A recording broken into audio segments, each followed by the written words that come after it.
We are live at the SAFTAD show, and we are bringing you, the viewer, behind the screens that cannot be here today. We are bringing you all the products, everything that is new from the stands. So if you want something specific, go to your nearest tackle shop and order whatever you want, and let them contact these guys. We are here at Brentoni with Rob Beamish. Tell us a little bit about Brentoni. What does Brentoni do? So Brentoni is an import and wholesale company. We've been going since 1992, so we've been around for quite a while.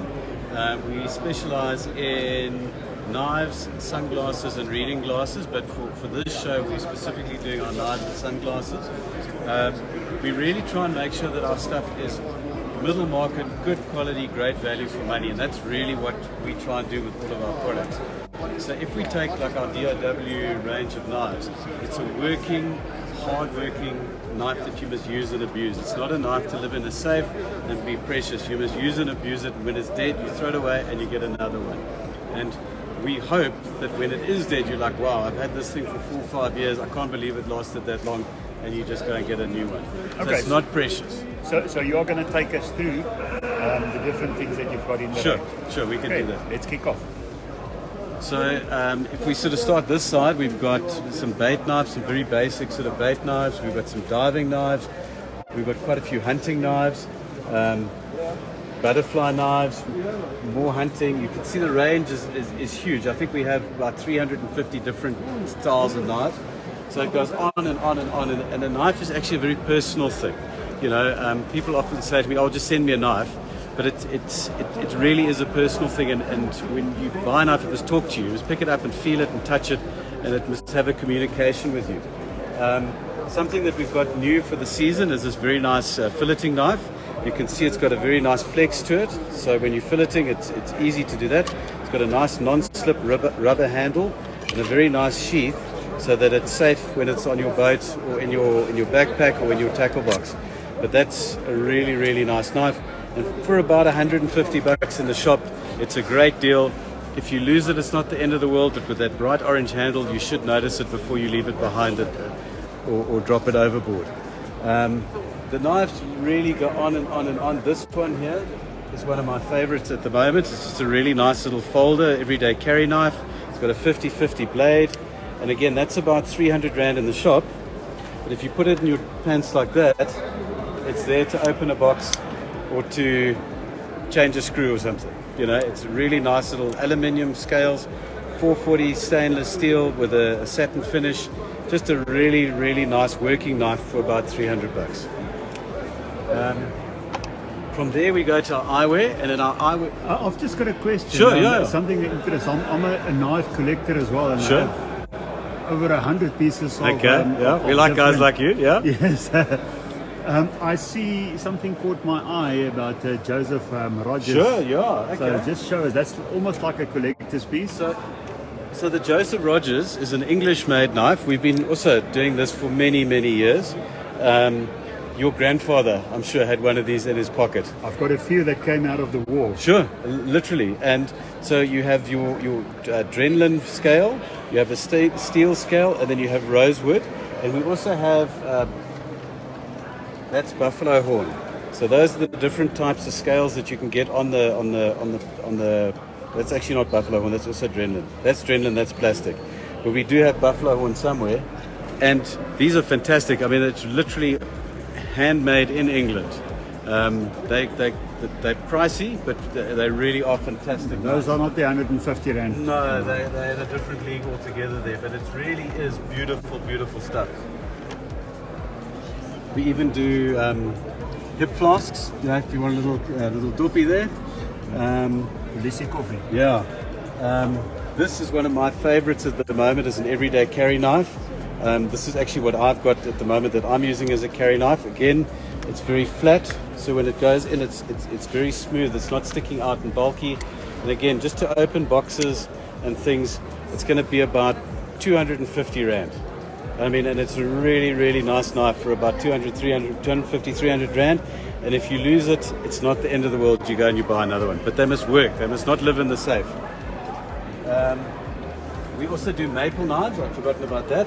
So the maple stuff is a bit of a step up from the Dogs of War, DOW. They've got G10 scales, they've got 440 stainless steel, and just a really nice, hard-working tactical knife. Rescue knives, hunting knives. We've even got stuff with way out things. You can hear some zombies if you're into zombies. And this is quite interesting. This just arrived about 2 weeks ago. It's a glow-in-the-dark knife. So if you put a light on it and then you put it in the dark, it shines. So that's that. We're quite keen to see how that works. We've also got multi-tools. So we've got a very nice multi-tool there that would cost you about 600 Rand in the shop. It's a hard-working, I think we've got 3 different styles of that. Hard-working, very nice multi-tool. And yeah, every shape and size you can imagine. I mean, the knives go on and on and on and on. And if you, you would have to, a very good website to have a look if you can't get to one of the dealers is a website called Knives for Africa, FOR Africa. They have quite a large selection of our knives. Personally, I like to touch and feel a knife before I buy it, but Knives for Africa are very good. They get quick delivery. They really do give a very, very good service, and a lot of our knives are there. So if we go on from the knives, we move on to our eyewear. And the first one I want to talk about there is Mako. And the Mako is absolutely world class. It is, you don't get better. It's right up there. It's Costa Native, Maui Jim and Mako are all very much in that range. For fishing glasses, you just don't get any better. This particular style is one of their new range. Has just released a new, I think 3 new styles. This is called the Cast, which I think is very nice. The GT is a very popular style in the Mako, but they are unbelievable quality. They're glass lenses, so the clarity is next level. One of the most important things when you buy a pair of glasses is making sure that the lens color works for you.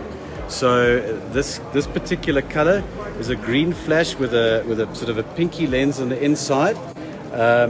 Open water, ocean fishing, that sort of thing. This is a very good color for that.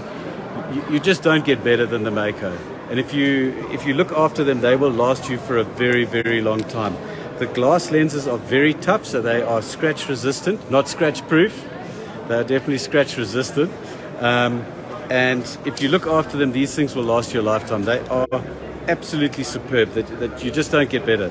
These are retailing for about 3.5 grand in the shops at the moment, but they are world class.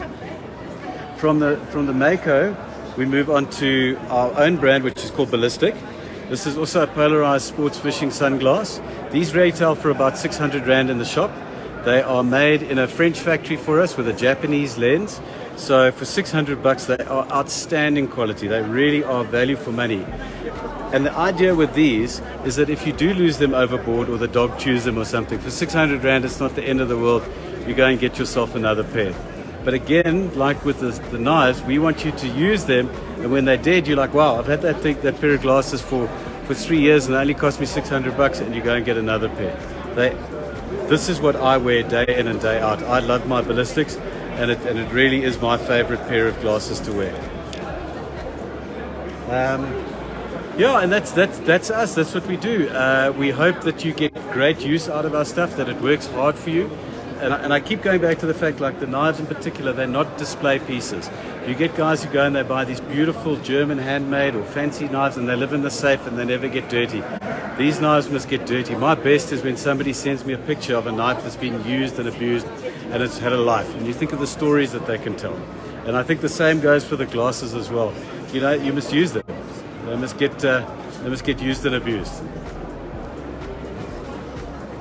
Well, that's great. I love it. I love the fact that your knives can get used. Yeah. My Joseph Rogers are like thin blades already. It's fantastic. I love that. And imagine the stories it can tell, where it's been and what it's done. I've got a couple sitting on my shelf next to my desk where it's almost like a needle that's been sharpened so much. It's fantastic. I love that. Well, that's great. So that's it. That's Brentoni. Go and grab your... And I only heard now that DOW is Dogs of War. Yeah. I like that. Uit die oorlog uit, né? Hierdie goed kan werk. Ons gaan net vir julle so vinnig pan en net deurstap en dan stap ons na die volgende stalletjie. Baie dankie. Baie dankie. Great stuff. Dankie.